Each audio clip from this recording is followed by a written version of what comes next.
Sports Radio. Here on you know what it is. It's a Doors Open Wednesday. Yes, sir. It's NBA Finals Game 1, Knicks Spurs. This place is going to be jumping tonight. And that, of course, is Borrelli's Taproom in Long Beach. On the island for a Doors Open Wednesday before Knicks Spurs Game 1 this evening. Huge watch party here tonight. What do we got? BT's in the house tonight, Tommy? Did I see that? BT in the house. Let's go. Everyone's been waiting. It feels like it's been weeks since the Knicks have played, and they will get back in the mix tonight against San Antonio, Game 1 of that. So we'll be doing plenty of time with that, along with my good buddy, Positive Tommy Lugauer, the night host at WFAN, he's got some take on the Knicks in this series. So we'll talk to Tommy Lugauer? The Tommy Lugauer. We'll get his thoughts on it in about a half an hour here on the show. So we'll do a lot of Knicks Spurs today. We, of course, have to do the baseball because something for you to be upset about. Is it his shoulder? Is it his rib? Is it his back? You don't know, but I know one thing. When the Yankees tell you that somebody's injury isn't that big of a deal, it usually is. So, Aaron Judge not in the lineup last night for the Yankees. We're taking it day by day. Remember when they told you they were going to take it day by day with Giancarlo Stanton 2 months ago? He's gone. Where the hell's he been? Where is he? I don't know where he is. 6 weeks ago, whatever it's been, was Giancarlo. But, yeah, Aaron Judge hurt, so that's a problem. Yankees lose last night. First, and give Schlittler a break. First time he's pitched bad, really, all year. Give him a pass. Mets in Seattle last night.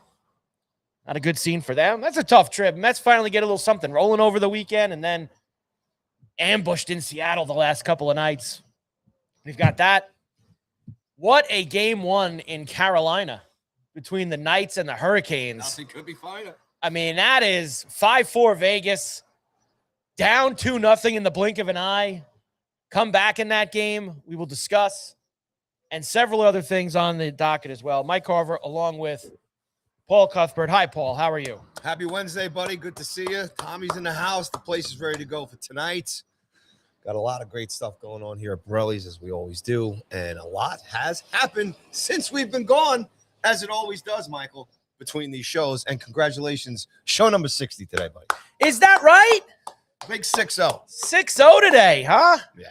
We're rolling along. That's outstanding. And it is gorgeous out.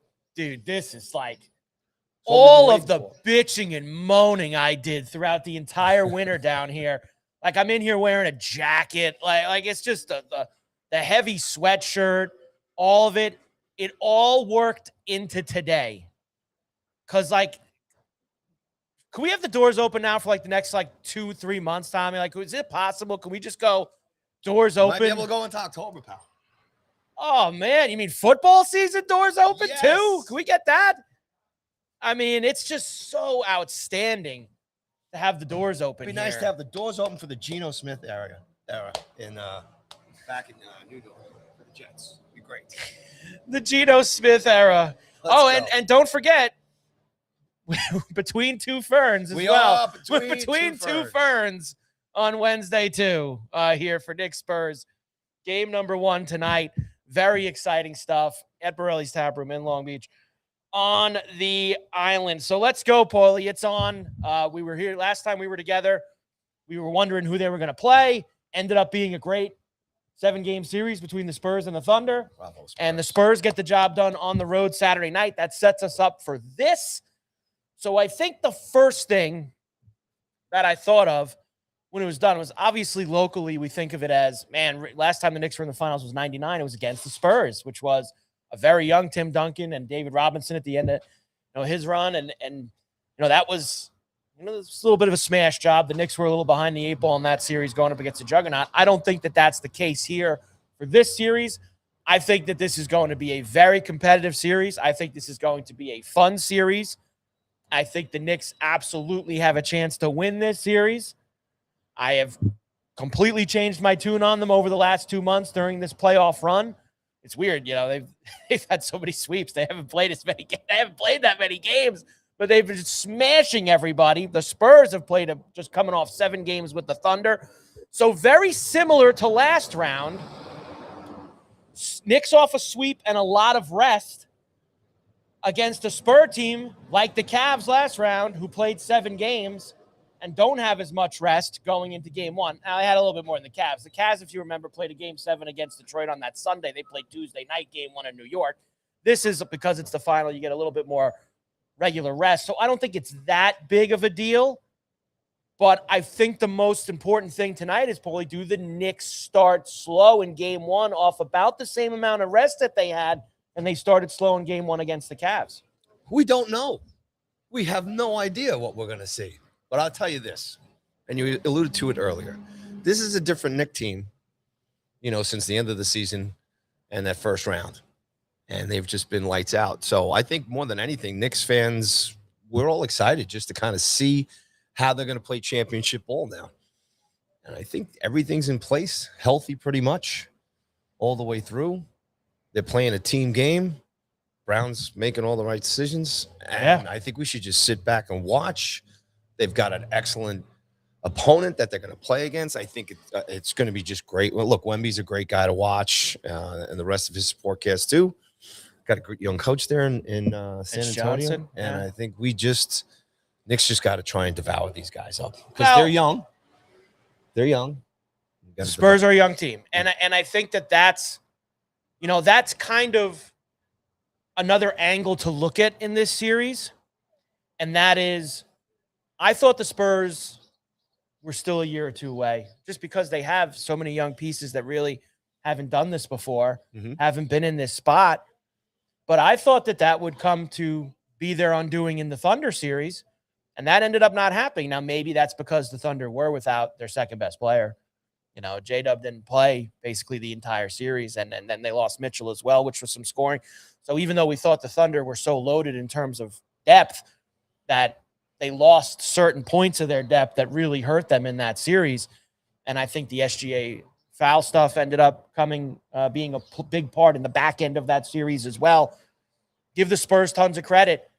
And when you get this far and you've won this many times, you've won 12 games to get here, you're good enough to win the other 4. So the Knicks have more veteran guys, obviously. A lot of guys playing in their first NBA final. But Brunson, this is big spot for these guys who have been through it all and now finally get a chance against young guys who are getting thrown into this for the first time, very young in their careers. And then you have experienced guys. And it's such an interesting contrast on several levels.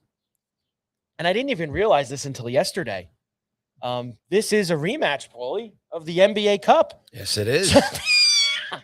And this is not only as good. It's a rematch from the NBA Cup where the Knicks beat the Spurs in Vegas for the NBA Cup. And this was the worst thing that could have happened to us as fans, because now next November, when the NBA is pushing their NBA Cup, they're going to go, well, you see, the 2 teams that made the NBA Cup last year played in the NBA final. They're going to shove that down your throat for about 6 weeks next fall. But we don't have to worry about that now, thankfully. But it is an NBA Cup rematch, and the Knicks won that over the Spurs. Yeah, we were giving that the business a lot here at the beginning of the season. I guess the funny thing is, if the Knicks were to lose this, if they win this whole thing, you shoot the cup banner up alongside it, right? Well, okay. But if you don't win this championship series, what do? You just leave that, leave it in the locker room downstairs, right? Yeah, that's they won't be putting up the NBA Cup banner, no matter what happens. But they do have an Eastern Conference Championship banner that I'm sure that they will put up no matter what. But I think that they could go for the big banner here in this series, because I do believe that the Knicks are going to win. And I'm not a Knicks fan. I've said that many times before. I am not a Knicks guy. I didn't grow up as a Knicks fan. There's a lot of times I've rooted against the Knicks, but I don't have that same feeling with this team. This team there's guys to root for on this Knicks team. And I like that it's brought everybody together, as we always talk about, that the Knicks can do around town. And I think it's going to be awesome the deeper we get into this series, especially if the Knicks keep winning. I mean, you're seeing it now. And that's the one thing. This happens with every team, right? When a team gets to a championship, and we haven't had many in New York over the past 15 years. Not at all. But you just think throughout our lives, when a team gets to a championship, it excites everyone. And everyone's interested in it. and everyone is suddenly a Knicks fan in New York, and everyone thinks they're going to win, and it's just wall to wall, Paulie, all over town for the Knicks as they get ready to take on the Spurs. And it's cool. Well, I mean, it's better to have that positive vibe than, oh, man, we're going to get smoked, or I don't know what's going to happen here. I mean, if anything, you have an excellent basketball team going up against the Spurs. So, just taking that alone, you can just take that as far as, like, if you think about past champions, whether the Yankees or if you want to go back to the Rangers in 94,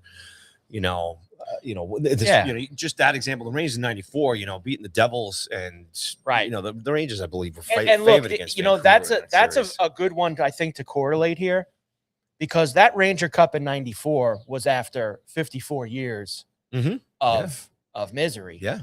And now you're going to talk about, if the Knicks finish this off, it's 47, 40. Yeah. It was 53.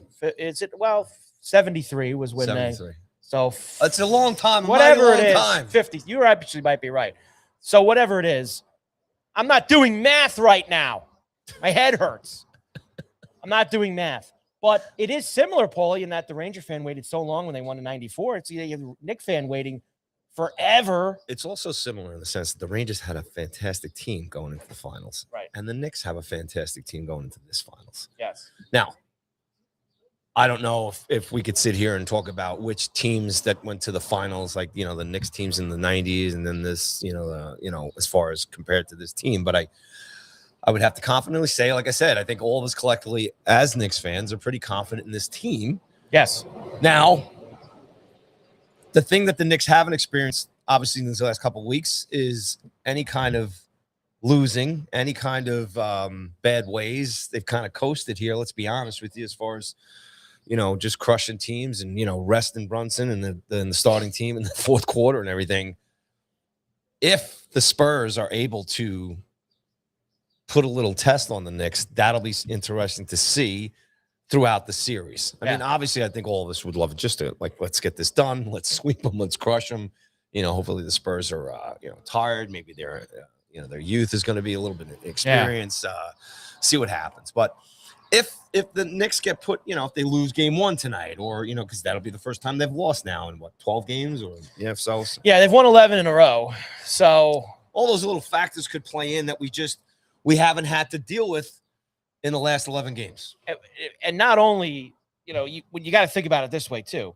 Not only have they won 11 games in a row, but in terms of, like, real time, they haven't lost a game since April 23rd. Because they haven't, because they've had so much time off in between these series because they've been smashing teams. April 23rd was the last 6 weeks ago, Paulie. It was the last time they felt losing a game. Yeah. Now, I'll be the first to burst this bubble. They're not sweeping this team. This is a damn good team. They're not sweeping this team with a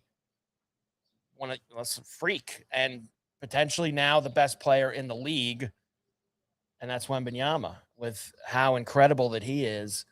He's such a matchup nightmare because he can take you inside, he can take you outside. There's so many different things that Wemby can do.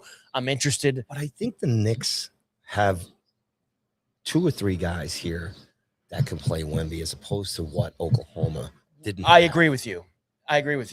Who do the 2 or 3 guys you think? Cat, and well, I don't think that you'll see much of that. I think that there's a couple ways they could go here. And one thing that they've employed in the past against Wembanyama in the limited times that they've played him is have an OG be a little physical on and OG take him, which is obviously there's some height. No matter who goes on him, Wemby's going to have a height advantage, whether the guy's 6'11", 7 foot, or whether the guy's 6'7". The OG, Victor Wembanyama's going to have a height advantage on everybody. He's that tall. OG's a pretty stocky guy too. Yeah, well, that's big, the thing. Physical. And the other guy, you see, that's one aspect. There could be some Josh Hart being involved. And I think, and you saw the Thunder do this a little bit in the series, and I think because of the way the series started getting called, maybe they went away from it. If you want to go with a physical, beat-up Wemby type of thing, you get Mitch in there, and Mitch can beat him, be real physical with him down low. That could tire him out and beat him up a little bit too. So I think that there's a couple of different angles the Knicks can employ. And it doesn't have to be Paulie won the whole game. You could change during the game and employ some different strategies at him and see what works. So I'm interested to see that, because I think all three of those options are good ways to go. I don't know if I would want Cat. Cat's not. He's not the best defender. I don't know if I want in terms Cat of out matching there. up in size, and maybe Brown throws something a little at him, or he could be a part of the mix that you just mentioned. You know, Right. I'm just thinking in terms of size, physicality, Right. more than anything. It's not necessarily, you know, I get it where you're coming from as far as him as a position player, Yeah. what his strengths and weaknesses are. But I think Wemby's a unique player. So, you know, Brown watched the tapes, right?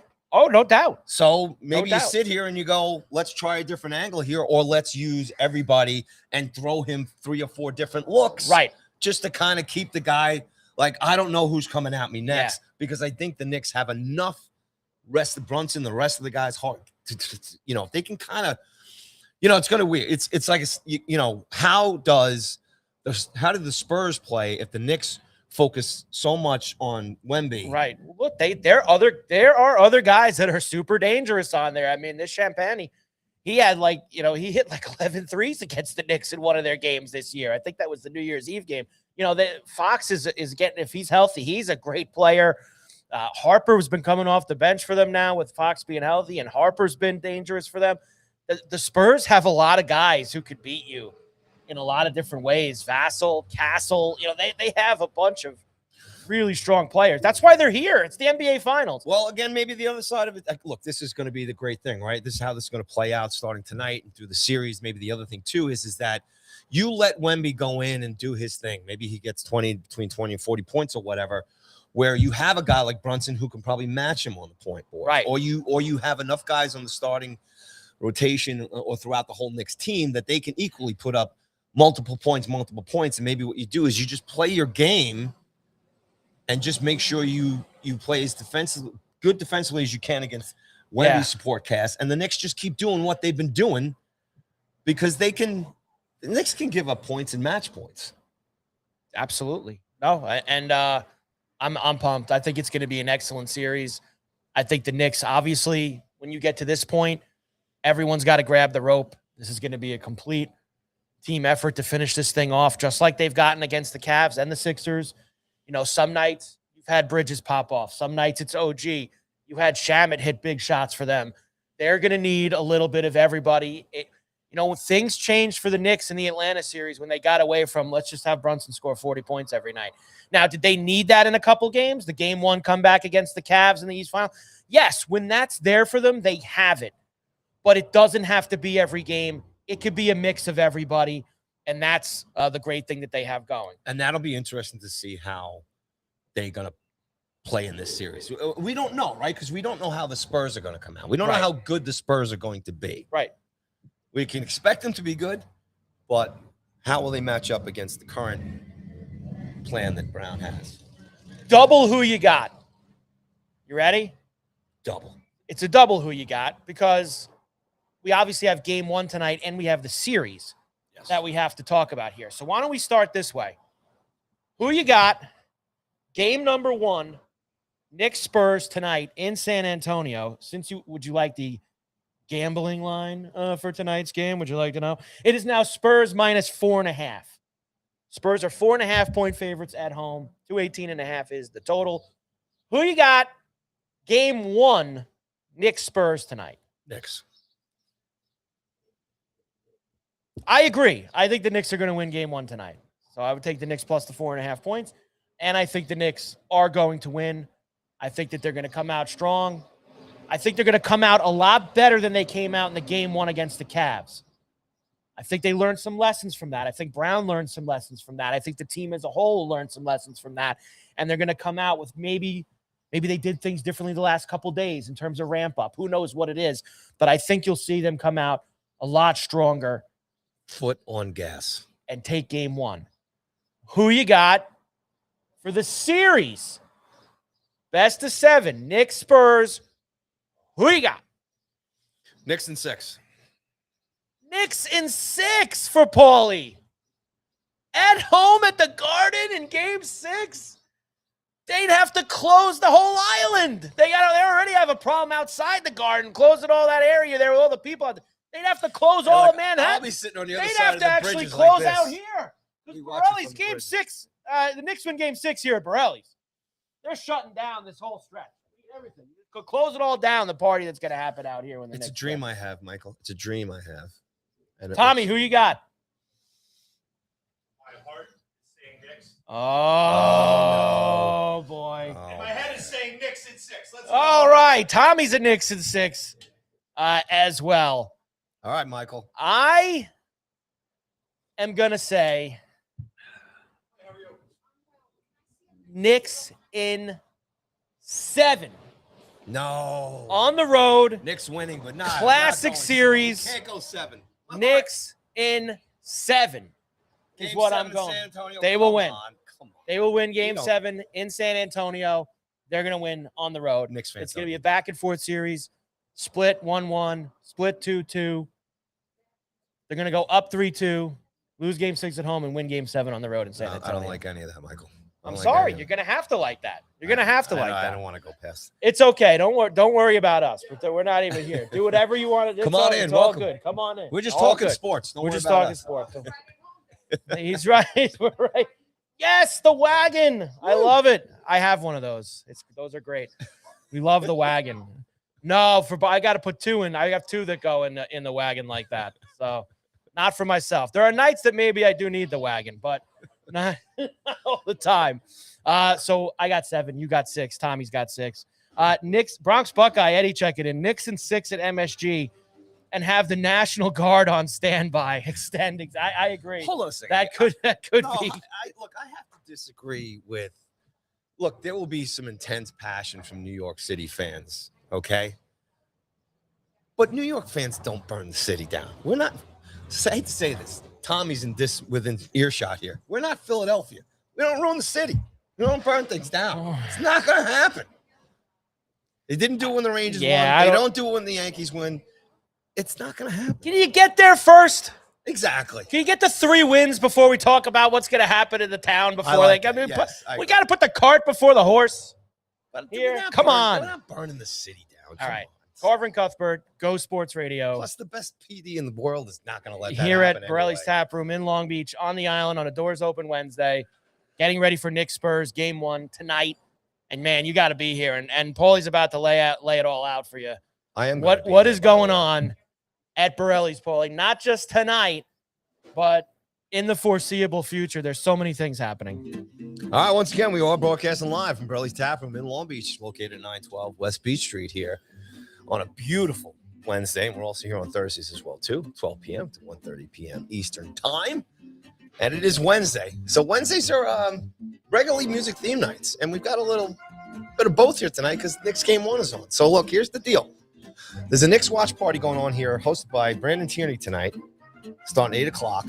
And then we'll have all the TVs and sound on for the whole entire game. All right. But there's a little pregame music before. It's a New York Knicks state of mind tonight. So we're going to have a little Billy Joel, some top 40 music from 6 to 8. So come on down here. The big Borrelli's Knicks watch party. All right. You got 2-for-1 pizzas, dollar wings, tons of bucket specials. It's going to be absolutely insane. Came here early to set up, and Tommy said the place is already sold out, reservations. So try and get down here. Squeeze in, all right, as much as you can. Now, tomorrow night is carnivore night, and you know the deal, $42.99, and you get steak, veal, or pork, and you get a dessert, and you get salad, super salad, and then you get bottomless beers and endless wines, all for $42.99. And starting tomorrow night, and for the rest of the summer here, you'll have live music with Current and Company. They're going to be here every Thursday night, along with carnivore night, starting tomorrow. So that's great stuff. All right, so here's what's going on for the live music this weekend. Friday, we have Dennis Kelly in here at 7 p.m. and then DJ Johnny John will follow him for the Friday night dance party on Saturday. Evan Carriga is going to be back here at 7 p.m. and then DJ TM Select will be here for the Saturday night dance party. And then Sunday Fun Day, DJ TM Select will be here spinning the tunes for everybody. And then what else is going on here? You got a comedy series. Mark Norman's show got moved to Tuesday, June 23rd, just to let everybody know about this. That's a scheduling change. And then James Freed is sold out on June 29th. And Joe List, tickets still available on July 14th. And then there's still tickets left for Krista Stefano on August 5th. But you know those are going to go fast, so make sure you get your tickets and go to Borrelli'sTaproom.com or go to Eventbrite.com and search Borrelli's Comedy. And don't forget it's June, Mike, and on the 22nd we have the Borrelli's Taproom golf outing at Middle Island Golf Club. So come on down here. It's $275 for the whole day, food, drinks, and all that other stuff. Or if you want to come to Borrelli's afterwards, and it's like $75 a person, open bar, food, all that other stuff for the post-golf celebrations. Big fundraiser, FDNY, great stuff. Go to Borrelli'sTaproom.com or check out the Instagram at Borrelli's Long Beach for all the posters and the information there. And I think I pretty much got everything for right now, Mike. And there'll be more music theme nights next week. And don't forget, it's Knicks. All the Knicks games live here at Borrelli's. 2-for-1 pizzas, dollar wings, tons of bucket specials, all series long, place to be. And it starts tonight here at Borrelli's Taproom. And don't forget, walk in here anytime, mention the CNC podcast, and get a free Miller Lite draft. And that's what's happening at Borrelli's Taproom, buddy. That is outstanding that you get the free Miller Lite every time through, especially on a doors open Wednesday. And we are getting ready for Knicks Spurs game number 1. And why don't we do that right now with my good buddy? And he would love a day like this because I know that this guy loves hanging outside, a little cold one. Like Tommy Lugauer would be so into doors open Wednesday down here at Borrelli's. It's a beautiful day with a little cold. Tommy Lugauer, WFAN night host. Hi, Tommy. How are you? What's up, boys? Yeah, Carver, you're spot on. This is why the Knicks playoff runs are so special, not just because it's a team that unifies the city, but the weather's gorgeous. So the sun is shining. It's 12:30. It's beautiful. You head out to your local bar. You head out to Borrelli's. You grab a cold one, and you're drinking from afternoon to night. It's awesome. Game 1 of the NBA Finals, 27 years in the making. It is 27 years in the making, and I like that. And the reason we're having you today also is, and you even put it up there, it was up there before, positive Tommy, and that is what you have been spinning for a long, not spinning, you believe it, the last couple months on your show at nights on the Fan. Now, let me ask you this first, before we get to what you think they're going to do, because I got a feeling I know where you're going to go. At the start of the playoffs, before the Atlanta series, what were your expectations, and did you think it was going to be like it has been to get to the NBA Finals? They had to make the finals this year. To me, starting at the beginning of the year, when you consider the road, when you consider Halliburton out for the year, Tatum dealing with an Achilles injury and losing their entire front court, the Celtics did. Detroit, to me, was always a paper tiger. So when you consider the years of experience on this team, when you consider the chemistry, and listen, when you fire Tibbs and you bring in Mike Brown, that's a move that means, hey, listen, we felt like with Tibbs, we couldn't get to the next level. So when you bring in Mike Brown and you make that coaching decision, you have to get to the finals. So that was always the expectation and always the bare minimum for the season. I didn't see them smashing teams. I didn't see them going 11 straight and having this historical pace. But you know what? The stars aligned and this team found its next gear. And that combination has really put them on this wave and this momentum to get to the NBA Finals. So now that they're on this wave and this momentum, and I didn't see them smashing everybody either the way that they have, what are they going to do to the Spurs now that we have gotten to the NBA Finals in the fashion that they have? I think it's going to be much of the same. I think the series is over in 5. San Antonio, 5 games. San Antonio's inexperience is going to come back to bite them. You have a Knicks team here that has been through the playoff wars. They've been through the battles. They have the talent. They are connected. And you look at San Antonio on Saturday night, I mean, wipe your tears. You got the Knicks next. I mean, you're crying like they won the NBA championship. You're I right. think for them, though, I think that was their championship. You knocked off the defending champs down 3-2 in OKC, a Game 7, a tough place to play. That's a team that they're going to see the Spurs in the Thunder for the next 10 years in the Western Conference Finals. So for me, a team like that, that's inexperienced, that's a huge feather in their cap to knock off the Thunder. And now to only a couple days later, shift gears mentally to try to win a championship, and you're facing a team that is very experienced. It's a veteran group. They played a lot of playoff games together. That is going to be, I think, an impossible mountain for the Spurs to climb. And I think the wave that like I talked about, that the Knicks are riding, they're going to absolutely pick this team apart, and they're going to break them down to the point where mentally the Spurs tap out like the teams that the Knicks have played before. Hey, Tommy, thanks so much for joining us today. Of course. Quick question on that. Me and Mike were discussing it earlier. How do you think the Knicks should approach this series as far as Wemby's concerned? We were just talking about it. Should they just be playing the game that they've been playing through these 11 wins? Do they have to adjust? Do you think Brown's got to maybe focus on Wemby too much? Or how do you think the approach should be as far as how they're going to play Wemby specifically and the rest of his supporting cast? Yeah, listen, I think that you don't fix anything that's not broken yet. So I would go into this series with the same strategy and the same mentality that I've had in this 11-game winning streak. If they were to lose a game, that's where the adjustments come into play. And Mike Brown has done that throughout this playoff run here. I mean, whether it's going down 2-1 to Atlanta or some of the hack-a-Mitch stuff, he's shown the ability to adjust. I would just kind of keep everything the same. But in terms of Wemby, yeah, they're going to throw bodies at him. They're going to throw OG at him. They're going to throw Mitch at him. They're going to throw Karl Anthony Towns at him. And here's the deal. I mean, going back to the Western Conference Finals, Wemby was one foul away from fouling out of that game. But the Thunder were absolutely gutless and out of gas. I mean, Chet Holmgren was basically scared, and that's why he was on the bench, and SGA had nothing left in the tank. I mean, you heard Reggie Miller on the broadcast, attack Wemby, and they didn't. If they did, he would have fouled out, and I think the Thunder would have won the game. The Knicks will be in attack mode because they have the bodies, and they're well-rested. I mean, this is their second long break. So I think whether it's defensively against him or offensively, they are going to wear Wemby down, and that's where I think you see the inexperience and the immaturity come in, and that's where he will break mentally. Yeah, I like just throwing different things at him in kitchen sink, even throughout the game, Tommy. Like, I think if you did a nice mix of OG for a little while, I think you got to have Mitch go in and bang him around, because you saw the Thunder do that a little bit in the middle part of the series, and then they got away from it because of all the way things were getting called, etc. I would definitely get Mitch in there to throw him around. Game 1 against the Cavs was obviously a slow start after a long layoff. Do you believe that Mike Brown, the Knick veteran players, maybe learned some lessons off of that long layoff to change some things up for a long layoff into Game 1 tonight? Yeah, absolutely. And I think that having to go through it again does serve the Knicks well. I'll say this. If they are rusty and they are down 22, the Spurs are not going to open the door like the gutless, spineless, heartless Cavs, who are just literally sports losers. And they were just as responsible as the Knicks were for that 22-point comeback, if we're being brutally honest.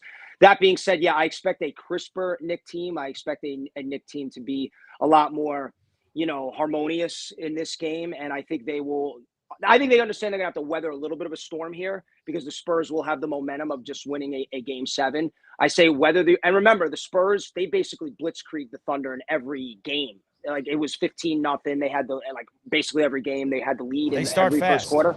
They start very fast. So I think the Knicks have to weather that storm. And once they do that and they settle into their offense, that's where their depth, because I do believe they're deeper than the Spurs. And those minutes with Wemby not on the floor, I mean, with all due respect to Luke Cornett, he's not going to keep you up at night. So once Wemby goes to the bench, I think that's where you weather the storm, and then you kind of go into attack mode if you're the Knicks. Who do you think outside of Brunson and Cat will have the biggest series for the Knicks? Now, OG seems obvious, but Bridges has had some big moments. Shamit's come off the bench for big moments. Who's the guy that needs to have the biggest impact outside of Brunson and Cat?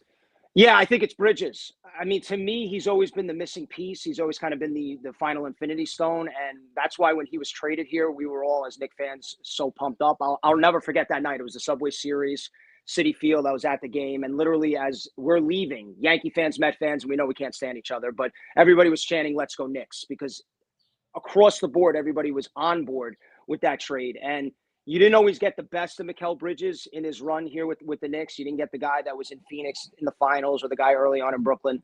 But ever since Game 3, where he had that donut and he didn't have any points, he's really played which was his lowest Knick moment.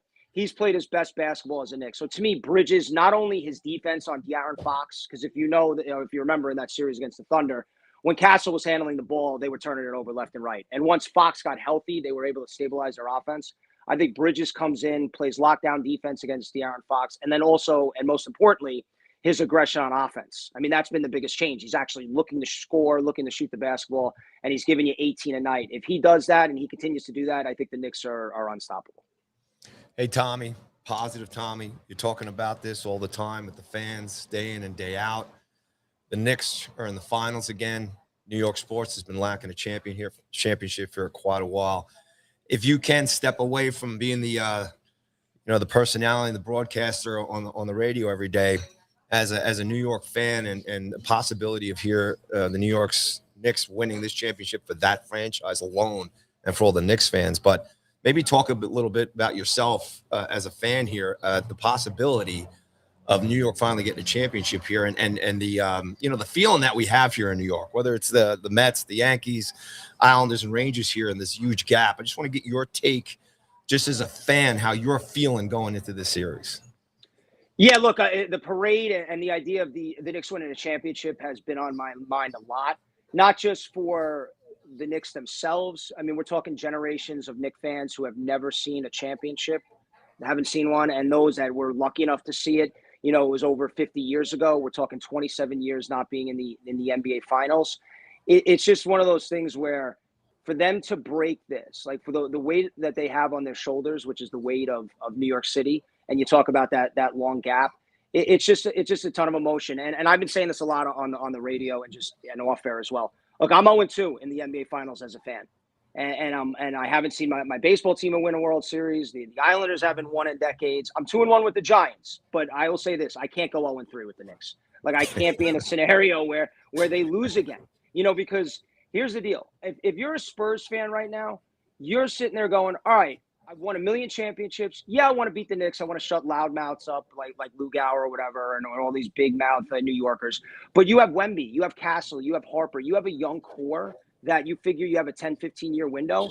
The Knicks may never get back with this group, and it may take another 27 years. You always say, I think about the Mets in 15. Oh, they'll get back. They all have all these young pitchers. They'll get back. They'll get back. You never really know when you're going to get back. When you have this magic run and you have the stars align.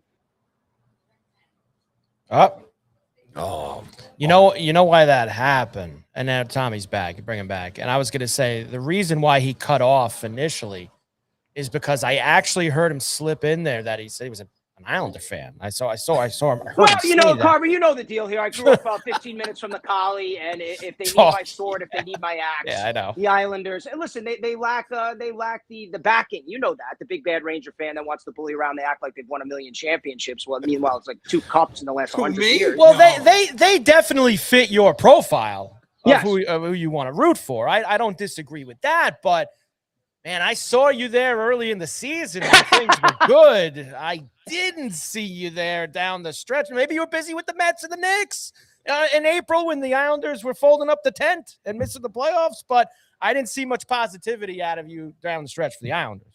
Listen, there may be a direct correlation from me saying the Islanders are now the premier hockey team in this state, in this tri-state area, and them collapsing down the stretch. I mean, that's fair. Yeah. Since you brought this up also, and you've been very positive with the Knicks. And last thing before, I want to ask you something about the Mets. Mm-hmm. But where's your spot at the parade? Because you already have this wrapped up. I mean, 5 games, easy peasy. Easy. Knicks are winning. Have you figured out when, where? Like, do you have a street lined up? Do you know where on the parade route you're going to be when this is over? Do you have it all done? Yeah, like I said, I've already been plotting this out. I've been trying to figure out, when the parade will be, what I'm doing the night before hosting-wise, so sleep situation, and then what I'm doing later that night in terms of hosting. I'm going to be bouncing around. I would imagine we're going to have a station at WFAN where I would imagine Evan and Tiki are going to be hosting, so I'll probably plant the flag there. Then I'll be bouncing around. And you know the deal here, Carver. The weather will be warm. It's New York City. Everyone's going to be partying for days on end. So I'm going to be weaving in and out of partying and doing my work at the Fan. I don't know exactly where I'll be at the parade per se, other than where we set up shop for WFAN, but I'll be bouncing around for sure. It's going to be absolutely bedlam. And Tommy, if you get lost, if you need any help, I was there when I was 24 for the Rangers in '94, so I know a couple of good spots. It's going to be crazy. Not only the parade, but the after parties and stuff like that at the bars. Because the question, like you asked earlier, this is 50 plus years with the Knicks not winning a championship. This is a long time since the 4 major sports have had a parade, had a championship. I think this will be the biggest parade that we've ever seen in New York, considering the weather and the layoff that we've had. I was saying to Paulie, it is very similar. That Ranger parade in '94, that was a very long stretch of tormented Ranger fans letting things out. And I think it's going to be very similar if the Knicks finishes, because as you were probably, I mean, the Yankees win all the time. All the Yankee parades, who cares? I mean, what's another Yankee parade? I mean, we have had so many of them. Who cares? But maybe the next Met parade would be a big one too, Tommy. If we ever got another Met parade. Yeah, well, plus also the weather too. I see what you did there. Plus the weather. Right, late October, early November when the baseball. I think the Giants are going to get a parade before the Mets do. If you win a Super Bowl, the parade's in February. If you win a World Series, the parade's in Right. November. We're talking June here. I mean, that's going to bring out all the nice scenery too. And that's where I wanted to go next, because as positive as you are about the Knicks, and rightfully so. I mean, this has been amazing. 11 games, smashing teams. They're in the finals. You cannot continue to sell me the positivity with the Mets. And I know you want to do it, but it's very difficult to do. Listen, I mean, you've heard me say this a lot. You got to continue to chip away. I mean, the reality is this: they're 4-2 in they're 4-2 in their last 6. June is a well, they are, and if they win this game, they'll be 5-2 in their last 7. I understand. This is what I will say. I understand that my fellow Met fans are upset, to say the least. I understand that they're angry, but I do think it is important to have a positive voice when it comes to this fan base. We know there's a lot of PTSD. We know there's a lot of fans that carry sort of the weight of all these decades, much like the Knicks for all those years of disappointment. But I do believe in the direction of this team, not only currently, but in the future. I mean, you get to see Benj out there every day. You get to see Soto, Ewing. This is your outfield for the next, 10 years. So there's a lot to like there. And I like the way they played in May. You have a nice June. You get yourself back in a situation in July where you have a chance. Carver, we talk about this all the time off the air, though, all things aside.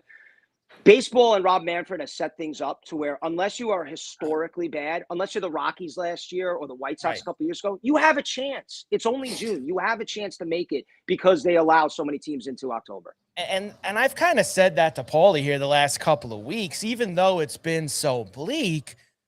Like even right now, like I just went and looked, like 6.5 games out of the last wild card spot. Like all that is you get like a 20-10 stretch over a 30-game stretch. You're like 2.5, 3.5 out after that, like maybe even better. So you're right. It's set up now that as doom and gloom as it looks, you get a hot 30-game streak and you're right back in the mix. But guys, yeah, I'm sorry, Tom. I don't know. And I want you to jump in on this too. I just don't know if the New York sports fan or the New York Mets fan and the New York Yankees fan are conditioned like that approach, patience and all that stuff in the whole season. I think that's maybe the difference. If you're in Seattle, if you're in Colorado, you're in Chicago, whatever. I think it's a different, a Cincinnati, a different city or whatever. I think it's just, you guys know it and being in the thick of sports talk and everything. I just don't think the New York sports fan is conditioned for patience. Well, listen, I think yes, you're right. And when Manfred set this up to where he wanted to have more teams in the mix in October, I think the idea was, hey, we want to keep the Reds fan, the Pirate fan invested in September. It wasn't to keep the New York fan or the Philly fan or the Boston fan invested. But the reality is that, hey, it's to the advantage of teams if you get off to a slow start. Early in 24, the way the Mets were playing, you never thought they'd make the NLCS. Early in the way the Mets were playing last year, you never thought they wouldn't make October. I mean, the Guardians lost 10 games in a row last year, and they won the division. Baseball is just different now. I think there's still those that are stuck in the mindset of, hey, it's 1994, and if you don't win your division, you can't make it to October. And coupled with the fact that I do think there's a good portion of the fan base that is upset that Pete was let go, that Nimmo was traded, that McNeil, even though a lot of people were upset with McNeil, they were upset that Diaz, but imagine if he was out for 3 months and then all this alleged cockfighting stuff. He wouldn't be playing now anyway. He's got off the field problems. Exactly. I think that there's a lot of that going into the season where there was frustration in the way last year ended and the off season, and then the first 2 months it is kind of boiled over. But I think you have to trust Stearns. I know that's difficult to do, but if you look at Milwaukee, they have a sustained winner where they win the division every year, and that's the goal with the Mets here with Stearns as leading the helm. He's always positive. I'll give him that. He's always positive. Hey, in a crazy world like today, Tommy, you're it's a bright feeling to have. It's all good stuff. So Knicks in 5, and who's the NBA Finals MVP? I'm gonna go Karl Anthony Towns. I like that, by the way. Which I think is a spicy meatball. What is he, like 20-1? It's been bet down a little bit since then, but it was 20-1 2 days ago. depending on where you shop, it's probably down about 15 now. But Tommy, I'm also sprinkling OG at 50. I think OG at 50 to 1. There's some Iguodala potential there. Like if he has that type of series, plays great D, pops off a couple 25 to 30 point games with a bunch of threes. Remember, it's just the final that they give that MVP. It's not the entire playoff. So. Well, listen, I think I was Brunson 2 to 1. It's like the quarterback situation. In all likelihood, they're going to want to give it to Brunson because of what he has meant to this franchise. That being said, you can't bet the 2 to 1. So I think if you find a couple of guys like an OG, like a Karl Anthony Towns, it's fun. It's like betting a defensive player in the Super Bowl or a wide receiver. It's unlikely to happen. But my point is, if you have that ticket, you're going to be feeling pretty damn good if the Knicks win and Brunson has not a typical Brunson-like series. You're going to be feeling good about yourself. See, I even let you get a beacon before you left too. I'll put a beacon on the series before you go. Tommy, great job as always. Are you on tonight after the game? Yeah, I'll be on after Yankee post game. So figure I would think late third quarter of the Knicks game, and I'm on till 2 a.m. So are you leading with Judge not playing again, or are you leading with Knicks game 1? What are you leading? Yeah, it's one of those things, Carver. It's impossible because I'm going to sit there and try to talk about the Yankees. You got to lead with the Knicks. I know you're supposed to do Yankees out of the Yankee game, but it's Knicks game 1. Yeah, and how am I going to be able to focus on anything other than the television? Now, I can't sit there and do play-by-play, but it's impossible to talk about anything else when the Knicks are playing in the finals. That's a good point. You know, you get a fast Yankee game tonight, you might be on, and it's still the fourth quarter. Right. I mean, last night they played a long game, and now they have Garrett Cole, who's been awesome his first 2 starts. You know Murphy's Law. This game will be 2 hours and 20 minutes, and I'll be sitting there for a half, twisting You're on at 10:05 for the whole second half tonight. Exactly.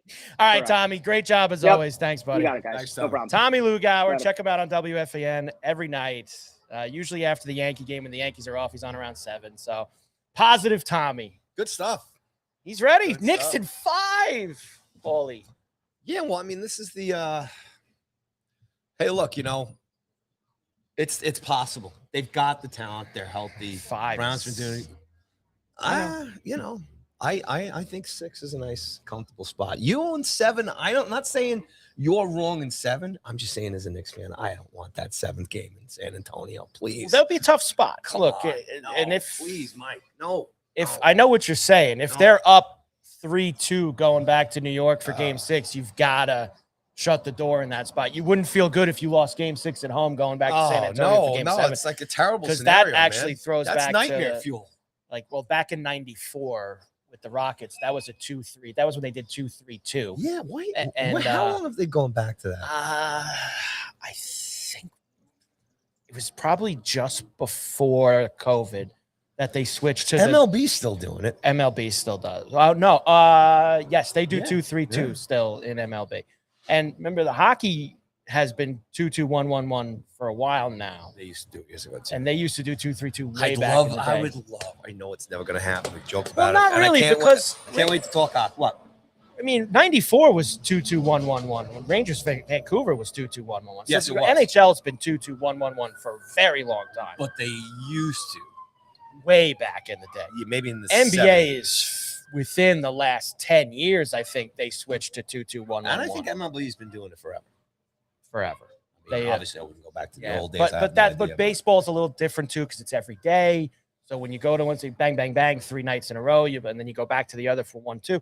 So baseball is structured a little differently schedule-wise than these having to travel back and forth. I know we talked about it, and I can't wait to talk hockey. But I mean, I used to love. You can't do it now. But best of 3, best of 5. Oh, in the first 2 rounds. First round, yeah. So I actually think, and they all talk about people want the NHL to kind of do what the NBA's done with this play-in to get, adding extra teams. Like, if they did that, I wouldn't like best of 3, like for that. Like, I think the NBA, the one game in hockey. You heard Gary yesterday. Not changing anything. Everything's looking good. We got some fun stuff to talk about. They love pressing Gary about the format with the divisions and the top 3 and Gary's like, nope, it's productive. It's a great series. It's not changing anything, man. He's not. No. He's not changing a thing. And I can't believe he's still banging the drum for Atlanta to get another hockey team. Like, God. Did he talk about that yesterday? I didn't hear that spot. I don't know if it was specifically in his conference, but the expansion stuff has been brought up again. And my God, you can't give Atlanta another hockey team. I think Please. it's look. Don't We do know it. why, right? We always talk about this in the room where it happens. It's about money, and even though Atlanta hasn't maybe worked in the past, obviously in the '70s, and obviously in the I guess the '90s and the early 2000s, it probably could work now. I mean, a lot of cities have grown since then. Yeah. I'm sure they're doing demographic tests and all this other stuff. And if the Mhm. ownership is there and they get the luxury boxes, Yeah. and and if it's paired with the Hawks, money's money, bro. Money's money. But I I think the time, like we could sit here. We're not huge MLS fans, but back in the day in the '70s, the Cosmos and stuff, and they all played in big football stadiums, right? They didn't have Yeah. soccer stadiums, but now they're building these nice little 30,000 seat stadiums, and then making it work. I saw because I remember I told you I went to the Met game Friday night. Oh yeah, how was City Field? Nice. It was fun. It was a Good nice times. night. And they're building the NYCFC Right next building door. right next door. So I was up by that. Now it's not the Pepsi porch anymore, whatever they call it up there. And it's right over that overhang on the other side of it. They're making some good progress. It looks nice too. It's going to be a How great did it affect facility. getting in and out of the stadium for the baseball game? Zero for me. Yeah? I mean, I went in that main entrance, $50 to park the car. I always do the VIP on the More third than- base. I always do the more than VIP two on the tickets. third base side. Um, But I only go there when my son wants to go there because we parked on the not a because Met we had fan. to go in the left field gate for the Little League. So we parked on the third base side in that big general lot right there. And it was, even though it was $50, which I guess, it's parking for everywhere now pretty much. But I mean, I've got a spot right there. Good thing is the Mets stink right now. Nobody was at the game. So I was able to pull right up and go right on in the left field gate. That's the best. I think that's the best spot to go in. That side, got that VIP $50 right there. Boom. Got the little league walk. Because you get out of there pretty quickly too. Zoom. Right out. And I do And the especially now with the record. I do the up the Van Wyck and back down the Cross Island from that way. Yeah. Don't get back on that Grand Central. You gotta No. go right, Yeah. right around over that way. It was a fun night. So that walk-off homer, that was the night Melendez hit the walk-off homer. That was the game where the Mets blew it. It was tied 7-7, went to extras. The Melendez walk-off landed right in our seats. Get out. We'd already left. So, so the Little League, because all the Little League was sitting in that section pretty much. Yes. So we left. We had the second and third row right on the foul pole there, and we were on the right, the fair side. That's one of of the it. only sections you can never buy tickets to that during the season for any other game Really? because they do something. So That's there's like always the some kind of group. that's the special some event kind of group group section. So we were up there in that, and the Little League puts out a picture the next morning of the kid with the ball in our seats and they were all the Get kids, out. people that were sitting around us. The second row, the guys that were next to us, the kids that were next to us were sitting there. The ball landed right where we were sitting. That's We left in the seventh. I mean, the kids, you got to remember, that's a long night for them. Like, it got to like 9:30, 10 o'clock. We're like, all right, you've gone through the chicken tenders and the ice cream, and you've done so much. You know what? I was Can't sitting go there at any longer. my little guy's middle school game yesterday. I saw him rope a triple. You put the Yes. video. He roped that ball. He's yeah. So, but what I'm sitting there thinking about, look, I'll go into the fact that the other team didn't have enough players. The umps did one inning, and then they conversed with the coaches there on third base for it seemed like forever. It was like 20 minutes, and we were like sitting there, what's going on? And these guys were waiting for the league to give them the release to get the hell out of here. Right. So then it became a scrimmage, and this is what I'm getting towards. The rest of the game was kind of torture, Right. Because in fairness, my little guy's team is pretty good. The other team wasn't that good. There was a lot of walks and pass balls and overthrows and all that other stuff. But I'm sitting here going, here you got 13-year-old kids here playing this game, and it's long, it's tired, and it can be a little boring, And then you get to what you're doing. You take your kids to a baseball game. Yeah. And the younger they are, trying to keep their attention Impossible. is tough. So that's where baseball has a problem. Yeah. Because it's a game of patience, man. It's a beautiful game. I love the game, and I think as you get older, it's like me now, like getting me into golf now again. You know what I'm saying? Right. You would think maybe I'm done. I have no F's gives anymore. I have no more patience. But for baseball and I think golf more than anything, a lot more patience for it. It's just really difficult Yeah. for these kids. So Tough. I know what you're talking to. You got to get the kids out of there. 'cause Got to get him out. It was that time. I'm sure everybody's passed out in the car too on the way home. Yeah, pretty much. Or losing their minds. Everybody was, yeah. Well, I mean, Willie was shot. I mean, he had nothing left at that point. 'Cause between getting there super early to walk on the field and then doing all the other things, That's it was a just, long way in the hallway too, It pal. was. We were last. Our little league was last. Man. So there was probably 4 or 5 little leagues, and we were like, we get there, and there's that ramp that you wait on to go up. And they were like, you guys are on the 4th ramp, and we just walking all the way up the ramp, passing all the other little leagues until we were. Yeah, for any of you out there watching, if you've never been on the 4 or 5 levels, especially from Long Island or any local sports, major league team, and you're waiting to go onto the field with about 300 right kids, right, being told to wait for not, about an hour. Not good. It's because they want you to line up, just to give you like just the timing of it. They want you to line up at like 5:30, 5:40, and they're walking at 6:25. And if you're at the back, you're not really walking till about 6:35, 6:40. The one good thing about we were first last time and we were last this time, I actually think last was better from one aspect.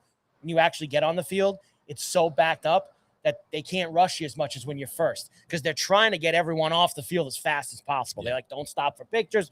But when you're at the back, it's so backed up that you actually do have a time to stop, take a couple shots. They're trying to move you along, but by then the players are coming out on the field. It was just, I thought being last wasn't that. Yeah, no, I agree with you. I got some good pictures being later in the lineup. Well, now that we broke down having Little League night at Citi Field. Well, it's for the young dads out there. Agree. It's stuff to prepare for. But we got in depth into it. We got in depth into the Little League night at Citi Field. Well, what else are we going to get in depth about? Highlight in Connecticut? Carver and Cuthbert, Go Sports Radio, here at Borrelli's Taproom in Long Beach, on the island. Here's what we'll do. Why don't we take a quick break, and then we'll reset and come back, do the Yankees and Mets and the hockey from last night. At some point, we'll tell you a little bit more about what's going on tonight, because it's a huge watch party for the Knicks here at Borrelli's. So unless you have that, is that going to affect you being able to do that, what you have on that screen right now? I'm just looking for the X on this thing. I don't know why this. Well, they're trying to force you to click it. See, they're putting you in a box. And they're saying, you must click this. We want you to have to click it and go to our site. So that's precisely what they're trying to make you do right now. All right, Carver and Cuthbert, Go Sports Radio. You want me to do this, and you want to get yourself a spot, something, or you want to go full break? You call. Yeah, you know what? We'll do that, and then we'll come back and do everything else. Carver and Cuthbert, Go Sports Radio here, Borrelli's Taproom in Long Beach on the island. Paulie, tell them about tonight and everything that's going to be going on at Borrelli's. Once again, we are broadcasting live from Borrelli's Taproom, located at 912 West Beach Street here in Long Beach, where it's beautiful and sunny, right by the ocean here. Come on down, hang out with us. Borrelli'sTaproom.com for all the information. So it is Wednesday, and usually Wednesdays are music theme nights, but it's game 1, and the Knicks are in the finals, and they're playing the Spurs tonight. So what we've done with the music tonight is we're going to move it up a little earlier. Get down here. Doors are open now. You can come whenever you want. Going to have a little 2 hours, 6 to 8 p.m. live music, a little Billy Joel, New York Knicks State of Mind here tonight. And then Brandon Tierney is going to be here this evening hosting the Knicks watch party. So come on down for that. 2-for-1 pizzas, dollar wings, tons of bucket specials, gaming all the TVs, and the sound on nice and loud. This place is packed. Tommy already said there's tons of reservations. So if you don't get down here early, you might not get in here at all. So that's what's going on tonight. Tomorrow is Thursday, and every Thursday down here at Borrelli's is carnivore night. And if you come down here for $42.99, you get a choice of pork, veal, or steak, super salad, a dessert, bottomless beers, endless wines. And now, every Thursday night, the live music from Current and Company. We're going to be here every Thursday night. Come down, jam with the boys. Great local band down here from Long Beach. So come on down. Thursday night's carnival night. All right, the live music continues here this weekend. On Friday, Dennis Kelly will be here at 7 p.m., followed by DJ Johnny John for the Friday night dance party. And then on Saturday, the local favorite Evan Kariga is going to be here at 7 p.m. and then followed by DJ TM Select for the Saturday night dance party. And then on Sunday, Fun Day, come on down for all the kind of buckets specials, all the great stuff, and the Sunday Fun Day dance party with DJ TM Select again. Now, we also have comedy to talk about, okay? So as far as that's concerned, James Freed is sold out on June 29th, and Mark Norman has been rescheduled for June 23rd, Tuesday, June 23rd. So come on down. If you had tickets for that, coming back, had to reschedule there. And Joe List, there's tickets left for that on July 14th. And then Chris DiStefano will be here on August 5th. There's still tickets left for that. So make sure you go to Borrelli'sTaproom.com or Eventbrite.com and search Borrelli's Comedy. And that's all the comedy stuff that's coming up here. And don't forget, soon there will be more comedy stuff mentioned as well. And I just want to let everybody know real quick about some of the other Wednesday nights that are going on down here coming up as far as the music theme nights. If I can find my promo. Here it is. Okay, so it's on June 17th. You can come down for Yacht Rock Night, okay? You like the smooth sounds, 70s and 80s, coming down on Wednesday, June 17th. And then 80s night will be here on Wednesday, June 24th. It's coming down. Wear your parachute night, pants and come on down for 80s night. And Mike, I think it's a little early, but on July 8th, Oasis night, buddy. Come down here. What night of the week is that? It's a Wednesday? Wednesday night, buddy. All right, I'll have to work in the Oasis night. I'm going to have to. So that's what's going on then. Don't forget, always no cover down here at Borrelli's for the live entertainment. Again, for the comedy, go to Borrelli'sTaproom.com or Eventbrite.com for all the comedy tickets. So there you go, Mike. That's what's happening down here at Borrelli's. And don't forget, the golf outing is on June 22nd, Middle Island Golf Club. Join us for that. Are we squared away for that? I think we just have to, send over the. I know that. That's what I'm saying. We need to do that. But other than doing that, we're squared away. We're good to go. You told me Shady and Boots is coming. They're in. They say they're in. So, because Shady's been asking, where do I give you money? When do I give you money? When do I give you money? So we'll square all that away. I would just tell him to send it to you, and then I'll put it in a bucket and we'll pour it over the bar here. Just spread it out all over the place. All over the bar. Now, I was actually thinking of this, and I don't know how the schedule works like, out. Who is Shady and Boots? Yeah, they're like, what are these names? That could be. I'm just going to envision you a scenario here. That could be if the Knicks won in 7. That's Friday night, the 19th. Probably would have the parade Monday, the 22nd. Oh man. No, but we'd still be going to the Borrelli's golf. There's not going to be a game 7, Mike. Stop saying that. We're winning in 6. Knicks in 7. Please. So it's all right. Nothing wrong with that. It's going to be a great series. Stop that nonsense. A great series for us. But I am excited for the Borrelli's golf outing, especially since it's probably going to be the first time I'm playing golf this year. So that's also a good. You and me both. I will call over to Middle Island and warn them. I mean, nothing hurt my golf game more than having children.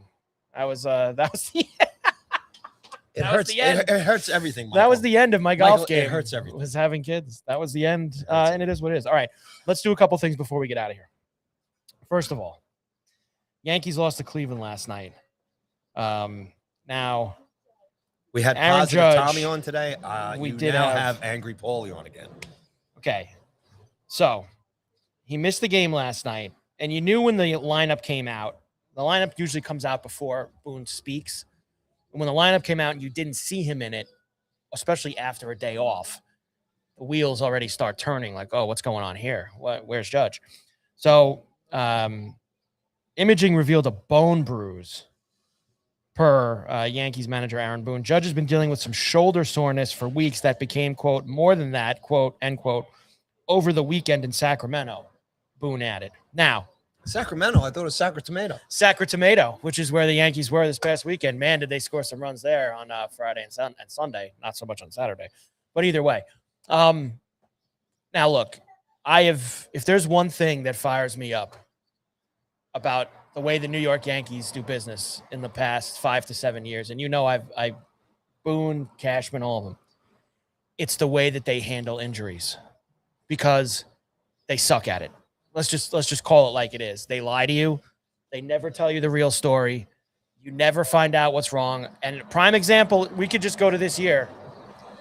They told you that the Stanton thing was no big deal. I haven't heard Stanton's name in weeks. I don't even know where the guy is. Yacht in the Mediterranean. Now, Judge, obviously, you don't know. A couple hours from now, Paulie, they could put the lineup out and he's in it and he's back in the lineup today. Who knows? But when they tell you that something isn't a big deal, their history over the last 5 to 7 years is that it actually is. And if he's not in the lineup tonight, and and this then goes into tomorrow, on the line of tomorrow, I would bet he'll go on the IL, and it'll be weeks, not days, that he's out. Now, the flip side of this is, and we've discussed this for weeks, the American League is so bad this season that can they afford letting him get healthy and resting for a couple of weeks with the way that the American League is set up and the way that they've played, and it's particularly the way that they've pitched.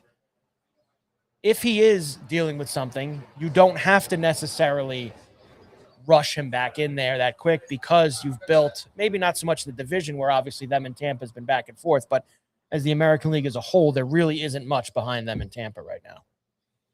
Is it really a team thing, or is this a Judge thing? Judge doesn't like not being in the lineup. So, I mean, well, that's why him not being in is cause for concern. Yes, you make a good point.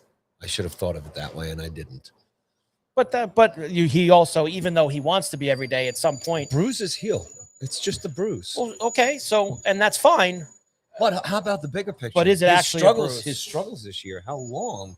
Maybe this has been an injury. Well, I see you winding up here. You're going to give us a demonstration? No, I'm just saying he hasn't been himself this year, right? So maybe this injury that he has, he's had it all season. I don't know. I don't know if I'd go Because he there. has stunk pretty much. He stunks. I don't know if I'd say that. I think the last couple of weeks he's been. I think the last couple of weeks he hasn't been himself. This is when I want him back. I want him back Saturday night, because my wife, her cousins, and my son are going to be in the Judge chambers. Well, wait a second. I thought you were going. Isn't Friday the soccer jersey or the hockey jersey or the what? I'm not going.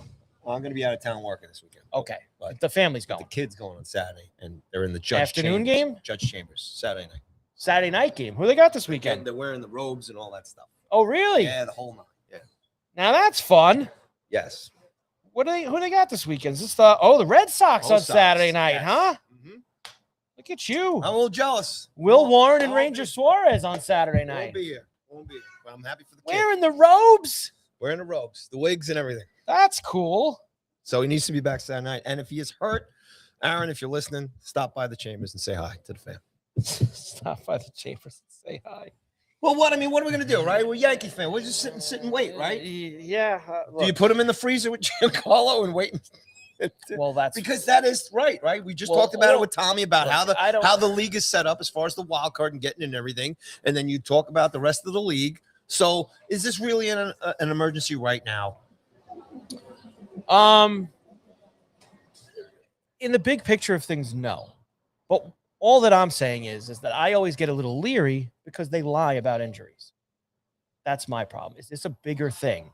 Booney's been lying for years. I know that. It's in front of us. What's in front of us? Remember, you got to bang the table first. It's all right there in front of us. Been lying all the time. Point 9 the finger. years. It's all right there in front of us.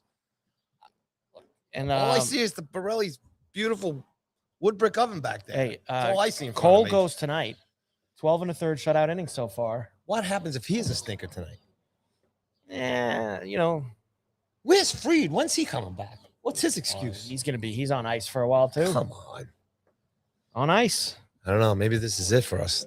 Maybe the Yankees, this is the start of the slide. I don't think so. Cam not having any speed on his ball last night. I don't know. We might be in trouble. Well, the reason why you should monitor that is because there's already been chatter that, he's going to throw a lot more innings than he's ever thrown before in his life. They've all been pitching a lot more innings. Going to pull back on his innings. You might see in July and August them pull back on Cam. Because our bullpen stinks. Well, the bullpen does stink.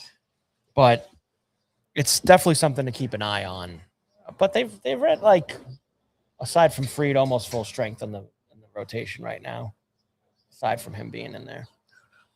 They got enough arms, Paulie. Arms isn't my problem. Their starting rotation arms isn't the problem. The bullpen stinks, and 6 through 9 in the lineup stink. That's their biggest issues. It always is. You just got to wait. We'll wait. They're facing Gavin Williams tonight at the stadium, Garrett Cole. So you have Yankees and the Guardians. The Mets are actually playing later this afternoon, as they will try to avoid the sweep in Seattle. Look at these Mariners coming back. Huh? Yeah. Oh, yeah, they're waking up. See? Freddie Peralta. The Mets should use the Mariners as inspiration.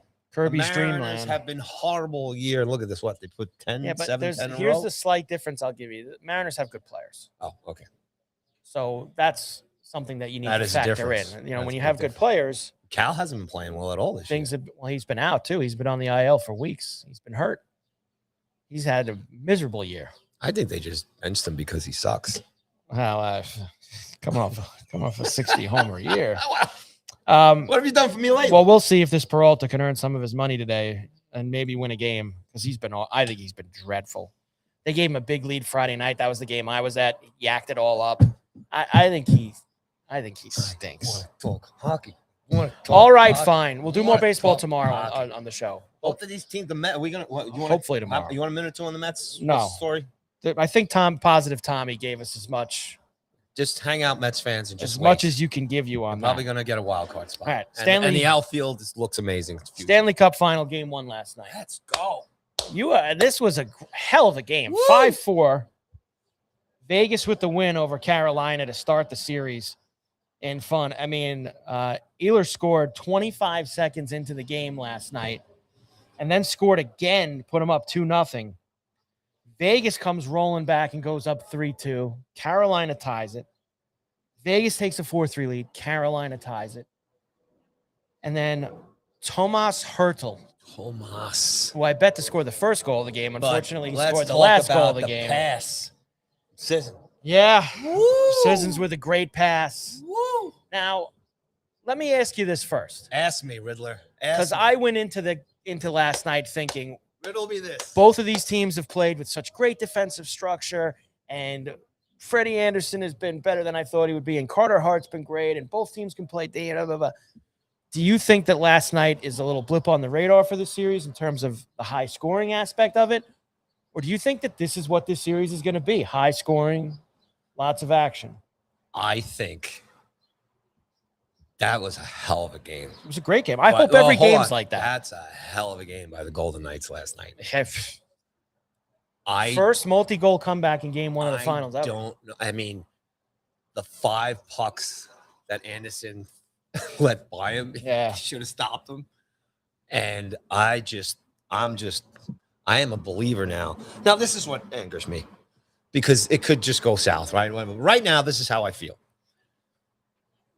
Tort says these guys just playing like animals. They're so cohesive. Carter Hart made some big stops outside of the start, right? Ellis with the pops and the goals and stuff like that. But he settled in, man, and he locked in. And I just think if it does go like that for the rest of the series, Vegas is going to come out on top of it. And I think Carter Hart's going to outplay Freddie Anderson at the end. And whatever adjustments that Brendan Moore can make. And the thing is a couple of his guys just made some really bonehead mistakes. And here's the other thing, too. And a lot of guys, analysts are talking about this. The Canes like to play man on man. And the Knights just showed you last night, you can't play them man on man. And because they were so good in the corners. They were just so good. And the fact they were down and came back. Yeah. And came back well. And they did this without the power play as well, too. I think all the goals were even strength last night, too. But man, here's the other thing too. I love Torts putting Eichel and Marner on the penalty kill. Yeah, but that's something that And Stone, people don't talk about this. And I don't He's think he trying got to enough. score shorthanded, which is awesome. Love it. I feel like he doesn't get enough credit because he did this a little. Who, Torts? No, Marner. I think Marner's an excellent penalty killer. And how about Eichel is a phenomenal hockey player too, man. I agree. Two-way, everything, and a great leader out there too. And having him, yeah, I think you're right. I mean, Marner's just been unbelievable. We talked about this, the Marner factor, you know. But man, I think there's something really good going on there, and they got one in Carolina. I don't know. I mean, fair play to Carolina. They bounced back better than the Avs did, right? They had a little bit of answer there and went toe to toe there for a little bit. But towards the end there, that just a lot of guys made a mistake. They couldn't even keep the puck in the zone there when they pulled the Anderson. And I got to tell you something else that I noticed last night. They probably got their fourth goal on that bad icing call too. Yes. But I was going to talk about the refs for a second because I feel like we've had a different kind of Stanley Cup playoff in terms of how it's been called. I don't think it's been called like where you're traditionally used to, and whether that was something that was put down from Gary to the refs or however it was done. You noticed last night a lot fewer penalties called in that. Now there was 5 technically, but one was a puck over the glass, which I never count because that's something they have to call. Only 4 penalties. Now you say only 4. Go take a look throughout these playoffs. I mean, these teams have been getting 3-4 power plays a night on during the playoffs. Well, you have so far. 2 very disciplined teams, I think, playing right now. That might factor in too. Yeah, I think you do. But you had a 5-4 game, and there wasn't a lot. It was a lot of 5-on-5. It was which you love to see. If you're a hockey fan, you got a phenomenal game last night. We need, and I think that you're going to get 6 more of these. I really do. And I know I was kind of doing the Knicks in 7 thing before, and that I truly believe that this is going to be a punch counter punch sort of deal. I think Carolina gets back tomorrow night, game 2. I think they split in Vegas games 3 and 4, and then 2-2. I don't know how it goes. I think Vegas wins. I don't. I think Carolina's going to win the series. No, I don't. You think it's going to be short? I don't think it's going to go more than 5. Come on. Look, the longer Torts has this team, and they are going through the wall for him. They're buying in, and they've got a great system, and they've got veterans on that team. They've got experience. They were down, and it didn't matter in that house. And the fact that Carter Hart is playing the way he is, the fact that even though they went down 2-0, he settled in. He made some huge stops later in the game, as opposed to Anderson not making the big stops. Right. I just think Torts has got some magic going on here. Every time you think, okay, the Avalanche are going to, they'll handle them. Though they barely got by Utah. Anaheim, they're not going to be able to handle the back and forth like they did. They've played, and then watching last night, I'm like, and then you just have to look at Marner and Eichel and Stone and Howden. And when these guys score and their energy and their defensive squad is playing great. And then, like I said, I think we are watching the Knights. And the John, Knights are going to win this whole John damn brings thing. this up. John just mentioned this in the chat. Vegas is just not taking penalties the whole season. It's downright weird how seldom they get called for stuff. And maybe it is downright weird, but I think Paulie nailed it. Like, I think that they're an extremely disciplined team. I do. Torts they're a very disciplined look, team. these guys are doing things the way Torts coaches, right? Blocking shots. Yeah. Also found out last night, too, that Torts has a rule. If you lose your stick, you're not to play without a stick.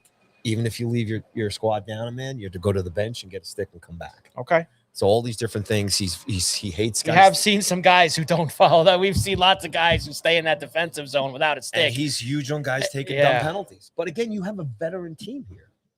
You have a veteran team that's been here and won championships. It's a great mix. I can't I can't stand Brindamore. Like, he's just so smug. He was smug after the game last night. And that's tough when you got a Torch on the other side.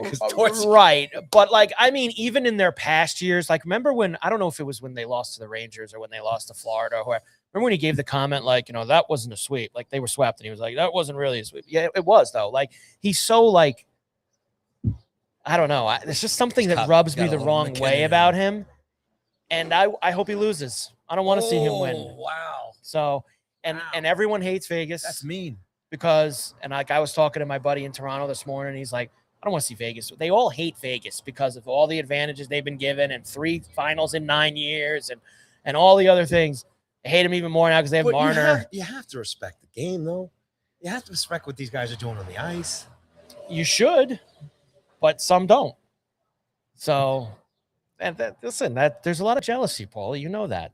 It happens. I'm just sitting here thinking of Torts and getting the cup and what he's done here. And not only going to get the cup if he wins this, he's going to get one of those, when you go up to that mall in Toronto, we're in the basement of that mall where they keep the Hockey Hall of Fame. He's going to have one of those plaques up there with his name on it and all of his accomplishments underneath it. Well, he's going to get one of those too if he wins. If you watched that game last night and you're a hockey fan and you're worried about whether or not this is going to be a fun series, I think you're up for it. I definitely don't think Carolina is going to be a pushover here. I just think Vegas is going to come out on top with all the pieces that they have. And Torch just continues to push the right buttons. And he's also just getting great play from his netminder. And that's just huge. And again, I hate to say it, but, and look, fair play to Freddie Anderson. He's been through a lot of emotional stuff here. Yes, Claude Lemieux. And they passed away when we finished the show last was Thursday. pretty That came down. Traumatic when they won that final game to close out that series and stuff. So, look, he's a good kid. He's but I just think at the end of the day, and maybe that's all he needs. Look, we're hockey fans. We know this could change around. Anderson could turn around and get himself together, his emotions together, and he can shut it down. And there's no doubt that Carolina has the talent, they have the ability. I just think you need a little more from one team than the other, I think Vegas is going to have it. And they showed it last night. Let me ask you and they showed it against Rada. Game 2 tomorrow night in Raleigh. Who you got? I got Torch in the Knights because Torch said it after the game.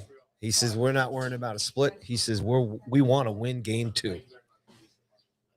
I respect that, and I get it. I'm taking Carolina in game 2. Yeah. I think Carolina evens the series at home, and we go to Vegas 1-1 over the weekend. Yeah, I think Torch will make tons of adjustments now that he's seen the squad. Brendan Moore's going to make some adjustments too, but I don't think he has the roster to match this Vegas roster. That's I will say the one thing, and this was a talking point last night after the game by some of the national types, that cover the series and all that. They have gotten very little out of their big line, which is Aho. They haven't gotten anything out of him. I mean, really, you look throughout the playoffs. Just want to see what he's done for them. We also got to get to the big weekend at UBS next year. Oh, yeah, I saw that. Whatever. I will. Yeah, I know. What? The All-Star game's I coming mean, along. you need a roadmap to figure out. They're talking about letting the Russians back into play. Yeah, That's a big weekend. Yeah, I saw 25 and under skills competition. Yeah, 3 versus 3 round robin. Yeah, I get it. They're making the revenue for the NHL keeps going up and up and up and up and up. Up and away. I'm sure. $8 billion in revenue or something. The game has Where never been is, better than it could be. Man, you can't even find that is a Aho's numbers. staple every year. Is Oh, Gary it's been so Bettman's bad. interview of the state of the NHL and the All-Star stuff. Now, hold on. Let me bring up all that. By the way, that All-Star game next year on Long Island is going to be one of the last one because then it's like World Cup and Olympics and stuff. So we all got to go. Yeah, 1 second. Because here's what bothered me about it.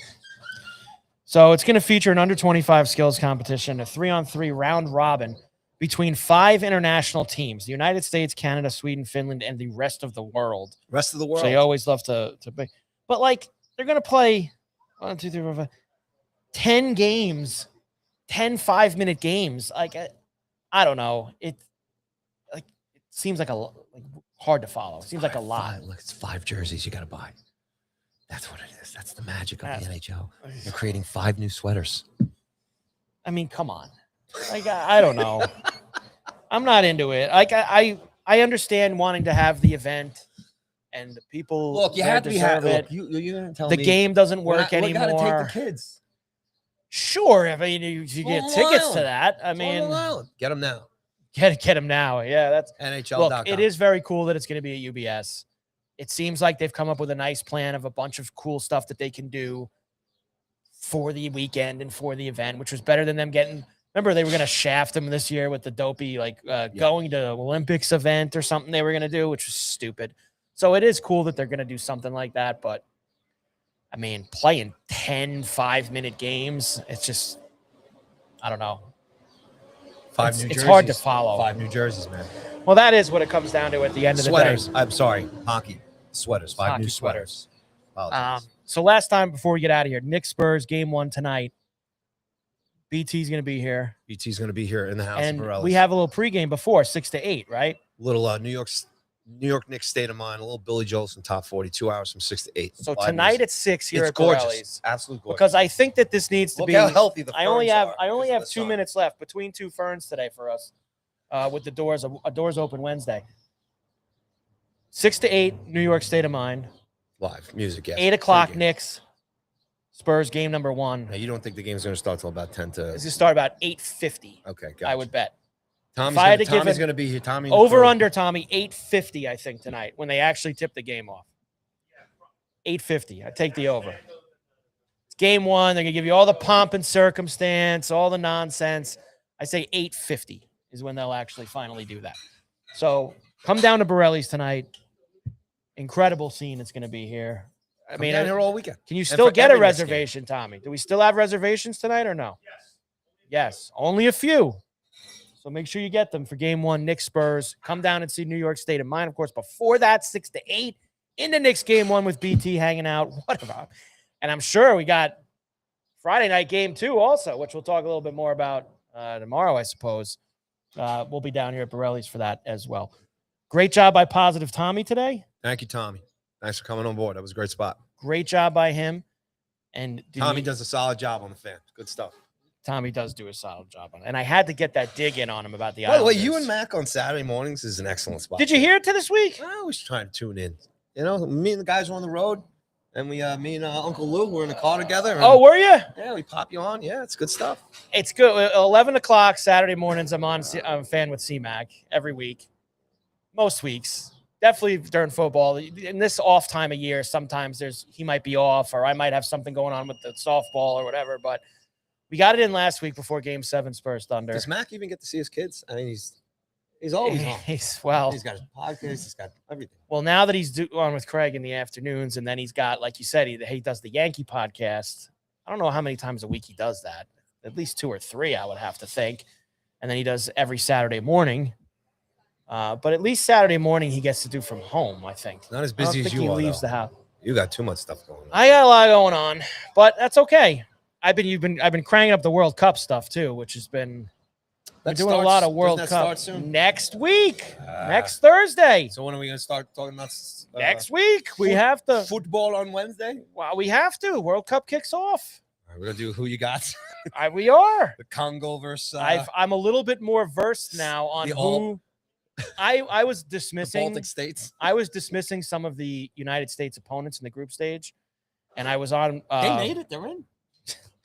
So I did the Bet Rivers with the European guys yesterday morning because they had me wearing the American flag jacket and all that stuff, being the USA guy, and they gave me a little bit more background about Paraguay, Turkey, and I knew the Aussies are always very tough at the World Cup, even though they don't have the best squad, but they give it all heart whenever they're in the World Cup. So I've learned some things about their opponents. It's not gonna be that easy for the United States in that group. I think they can win the group, but it's not gonna be easy. No chance. What? No chance. They can win the group. No. Now Only if they cheat. Turkey's got a pretty high-powered offense, and that could be. But Paraguay's got a great defense, so that's 2 very different styles they're gonna have to play in the group stage. I need you to bring a roster list because I have no idea who. I mean, that's how bad. Pulisic, you know Christian Pulisic. No. I don't know anyone. Don't know him. Weston McKinney, you're not in on all this. You got to brush up. We got soccer outside next of week. Messi, I could name. I mean, one this player is in it. the You know, when MLS. the Terrible Stanley Cup marketing. and the NBA Finals are over, it's World Cup now. It's on. You don't got $1,100 to go to MetLife to see Senegal and France in the group stage game? No, not going, Mike. Not All happening. right, fine. And I'm sure we're going to have World Cup parties down here, right, Tom? World Cup parties here for USA games? Come on. And those are late. They're playing like 10 o'clock at night, a couple of those games in the group stage. Some late starts. Yeah, me and Tommy. You know what, will be on Tommy? our own bed I'm sleeping. promising Tommy now. I'm going to come here for one of those 10 o'clock at night No, USA you're group stage not. games. Yes, I am. No, you're not. I'll take the Uber, and then I'll Uber it back up the Meadowbrook. I will. All right, now I've run overtime. Carver and Cuthbert, Go Sports Radio, live from Borrelli's Taproom in Long Beach on the island. Come down here tonight. New York State of Mind, 6 to 8. Game 1 watch party with BT after that for the Knicks and the Spurs. We back tomorrow. Yes, we're back tomorrow. We're back tomorrow. Back tomorrow. One way or the other. If anything changes, we'll let you know. One way or the other, we're back tomorrow. We'll see what kind of shape I'm in, but we're back tomorrow. We'll see you then. Enjoy the game tonight. Go Sports Radio.